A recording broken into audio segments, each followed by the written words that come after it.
Bonjour à tous, nouvelle vidéo. Aujourd'hui on se retrouve pour l'essai de la Yamaha YBR 125 de 2005. Alors pour ceux qui suivent la chaîne, vous l'avez peut-être reconnu, c'est l'YBR à l'aide de laquelle j'ai tourné toute la playlist de vidéos avec des tutos mécaniques pour que vous puissiez entretenir vous-même votre YBR.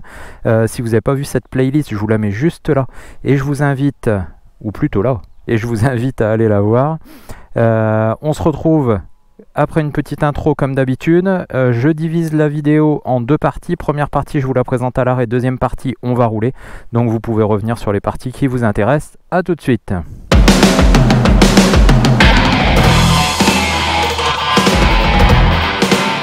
Alors cette petite Yamaha YBR 125, donc c'est un modèle de 2005. Donc c'est une moto qui a une particularité intéressante, c'est qu'elle est fabriquée en France. Elle est fabriquée à Saint-Quentin en Picardie dans les anciennes usines Moto Bécane, MBK.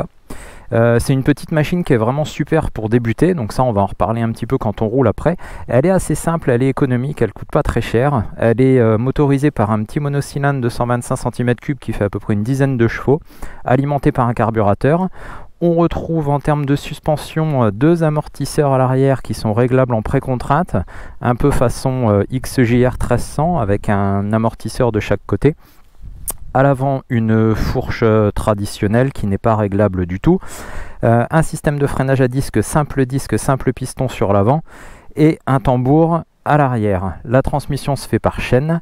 On a un démarreur électrique plus un kick par sécurité.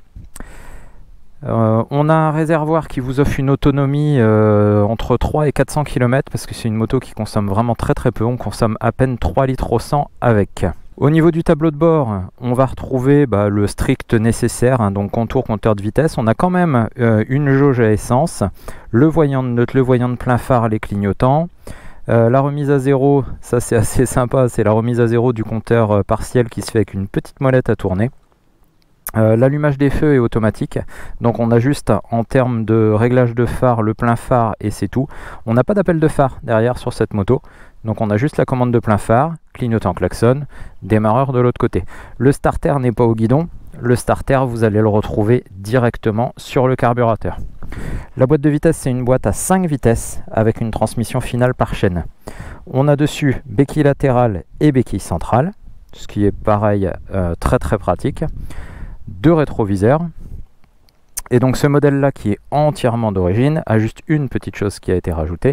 Donc on a ce petit porte-bagages chromé qui lui est d'origine et dessus on est venu fixer un petit top case.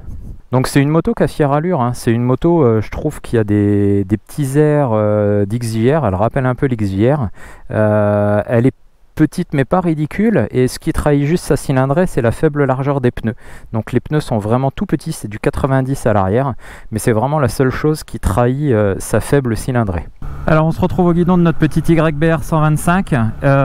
Comme d'habitude, on va faire un petit peu de route départementale, on va faire un petit peu de ville, on va faire un petit peu de voie rapide.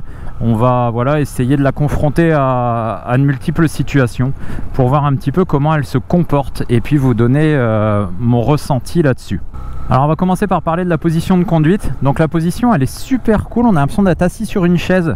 Donc vous avez les pieds qui sont assez en avant. Et du coup vous avez vraiment l'impression d'être assis sur une chaise. Le guidon tombe naturellement sous les mains, on est vraiment très bien installé. La moto est toute petite, toute fine, donc j'ai pas les genoux écartés du tout. Elle est ce qui la rend en fait très maniable. Comme elle a une montre de pneumatique assez fine, et qu'on a cette position et cette moto très fine, et elle est extrêmement maniable. Donc on est à l'aise dès les premiers tours de roue, on a un très grand rayon de braquage et on va le voir après quand on va arriver en ville, mais je pense que c'est vraiment la reine de la ville et elle est très facile à prendre en main. Donc pour des personnes qui passent juste leur formation 7 heures pour avoir le A1 pour la 125, ou des débutants qui veulent commencer avec une 125, franchement elle est très rassurante et très facile à prendre en main. Alors, le moteur est assez doux et assez souple.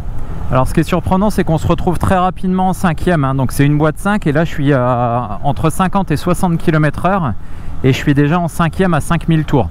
Donc ce sont des petits moteurs qui vont toujours tourner assez haut dans les tours.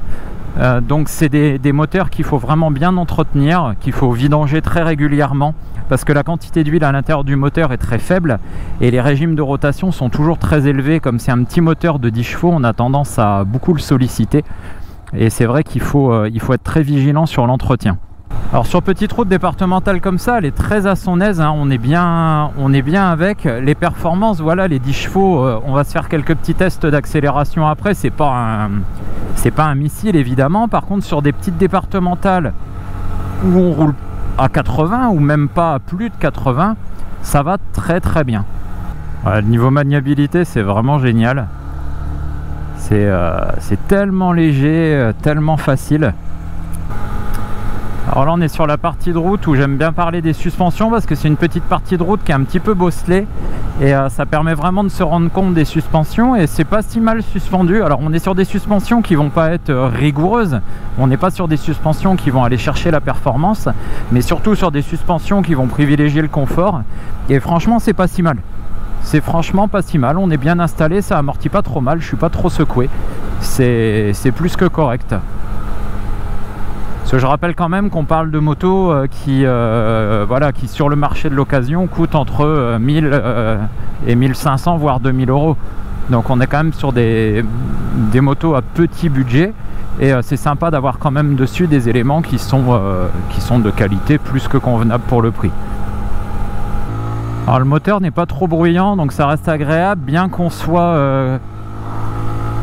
assez obligé de monter quand même un petit peu dans les tours pour avoir un petit peu de peps pour se relancer. On n'a pas un moteur qui est trop criard, ça va. Alors on arrive sur une portion là où on va pouvoir rouler un tout petit peu plus vite, on va voir si on atteint les 80 sans problème. Oui, je suis à 80, donc à 80 en 5e je suis à 7000 tours. Franchement j'en ai encore un peu sous la poignée, je suis pas en train de la solliciter comme une brute. Donc là je reste en 5, hein, je ralentis juste au frein moteur dans la courbe. Et je relance, ouais, ça repart gentiment. Franchement pour rouler sur départemental comme ça, c'est vraiment très très bien.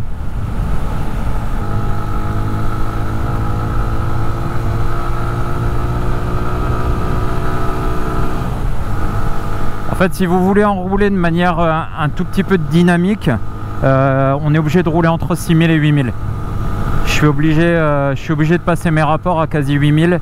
Le régime retombe à 6, j'ai un petit peu de puissance derrière et j'évolue comme ça entre 6 et 8, hein. Donc c'est vrai qu'on sollicite quand même pas mal les moteurs, mais c'est un moteur qui est super fiable. Il n'y a qu'à regarder sur le bon coin, c'est des motos, il y en a énormément en région parisienne, on en trouve plein qui ont 70-80 000 km, qui sont pas forcément entretenus au top et qui fonctionnent parfaitement bien.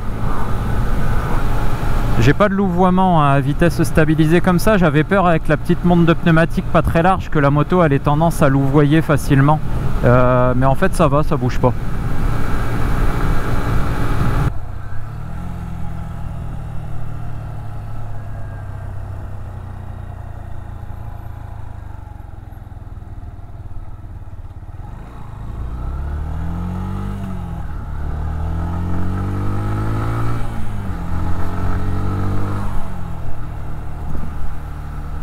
On arrive sur un ralentisseur, je vais le passer, je vais volontairement pas ralentir de trop, on va le prendre à 40.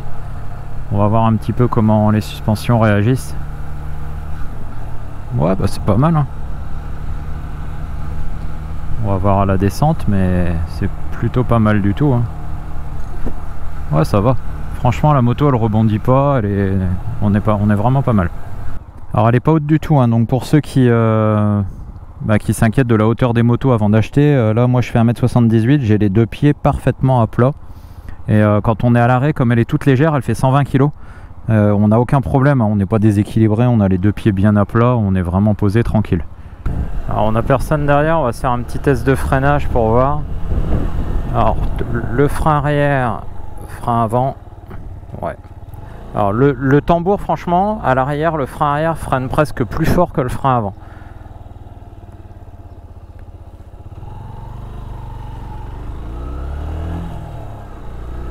Le frein avant à disque est pas violent, hein. Faut vraiment s'aider du frein arrière et par contre le tambour à l'arrière est très efficace. Alors petit test d'accélération à basse vitesse.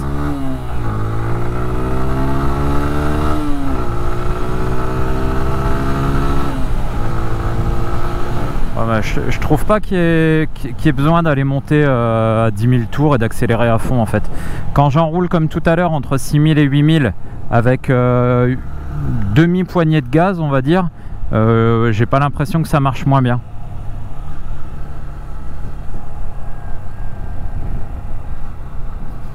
Voilà, dans les ronds-points ça se comporte très très bien. Ça tourne tout seul.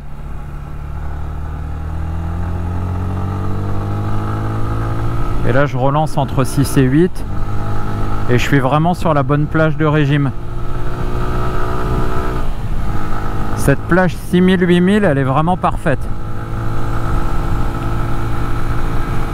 Ouais, là je suis dans une bonne côte et ça grimpe à 80 sans trop de difficultés.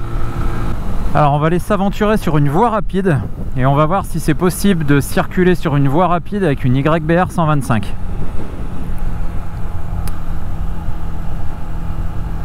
Donc on est sur une route limitée à 110 km/h. Je ne pense pas que je puisse atteindre 110 km/h, mais on va voir si on n'est pas trop lent et que c'est pas dangereux de venir sur voie rapide avec.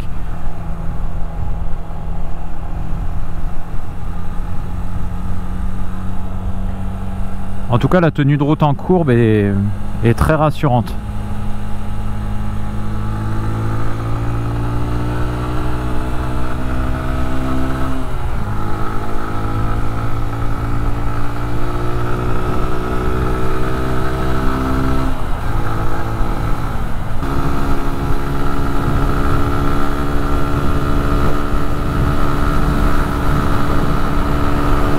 Alors je suis, je pense, quasi à fond. Donc je suis à 9000 tours là en 5e et je suis entre 100 et 110. 105. Ah, ça monte encore hein.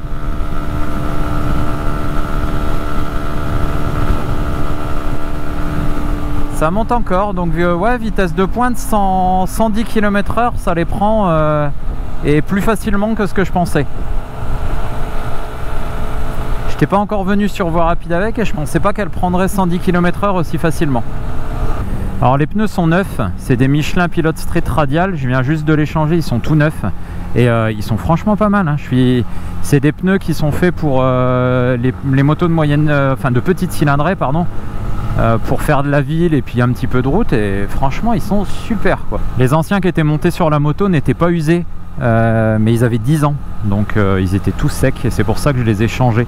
J'ai fait d'ailleurs une petite vidéo là-dessus, je vous mets le petit lien juste là. J'ai fait une petite vidéo pour expliquer quand est-ce qu'il faut changer les pneus en ne tenant pas compte que de l'usure mais aussi de l'âge.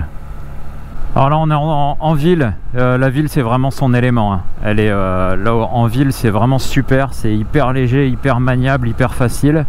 Vous vous faufilez facilement, voilà, elle est vraiment faite pour ça. Je pense que c'est vraiment une moto, si je devais conclure là, c'est une moto qui est faite pour la ville, qui est faite pour la départementale, qui est quand même capable d'aller faire un peu de voie rapide si besoin. Alors pas sur des grandes distances, mais le petit bout qu'on a fait tout à l'heure, bah, finalement j'arrive à prendre 110 et je me sens pas en danger parce que les voitures me doublent très vite, donc c'est nickel. Et voilà, elle fait le boulot super bien, elle est ultra économique en entretien.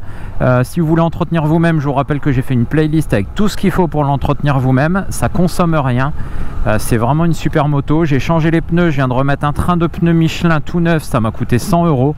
Donc franchement, si vous voulez vous faire plaisir et rouler à petit prix, je vous conseille cette moto les yeux fermés. Voilà pour cette vidéo essai de l'YBR, on va s'arrêter là. Donc si la vidéo vous a plu, surtout commentez-la, likez-la, partagez-la. Dites-moi, même si ça vous a pas plu, dites-le moi en commentaire, ça me permettra de m'améliorer et puis voilà, de modifier des choses pour les fois prochaines.